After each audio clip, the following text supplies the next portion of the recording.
দেশজুড়ে আজকের আবহাওয়ায় দেখা যাচ্ছে মিশ্র পরিস্থিতি।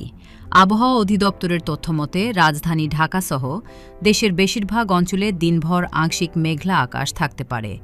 তবে কিছু কিছু এলাকায় হালকা থেকে মাঝারি ধরনের বৃষ্টি কিংবা বজ্রসহ বৃষ্টির সম্ভাবনাও রয়েছে। বিশেষ করে রাজশাহী বিভাগ, রংপুর বিভাগ এবং সিলেট বিভাগের কিছু স্থানে বিকেলের দিকে বৃষ্টির প্রবণতা বেশি থাকতে পারে। অন্যদিকে ঢাকা, চট্টগ্রাম ও খুলনা অঞ্চলে গরমের তীব্রতা কিছুটা অব্যাহত থাকতে পারে। আজ দেশে সর্বোচ্চ তাপমাত্রা ৩২ থেকে ৩৫ ডিগ্রি সেলসিয়াসের মধ্যে থাকতে পারে, আর সর্বনিম্ন তাপমাত্রা থাকতে পারে ২২ থেকে ২৫ ডিগ্রি সেলসিয়াসের মধ্যে। ফলে দিন ও রাতের তাপমাত্রার মধ্যে পার্থক্য কিছুটা বেশি অনুভূত হতে পারে।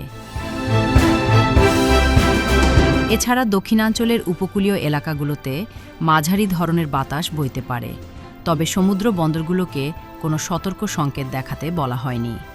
নদী বন্দরগুলোতেও আপাতত স্বাভাবিক নৌ চলাচল অব্যাহত রয়েছে।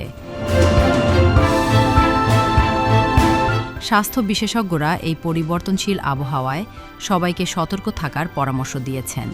বিশেষ করে শিশু ও বয়স্কদের ঠান্ডা গরমের এই তারতম্যে বেশি সাবধান থাকার কথা বলা হয়েছে।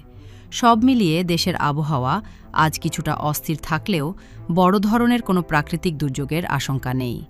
এ ছিল আজকের আবহাওয়ার সর্বশেষ খবর। সঙ্গে থাকুন। ধন্যবাদ।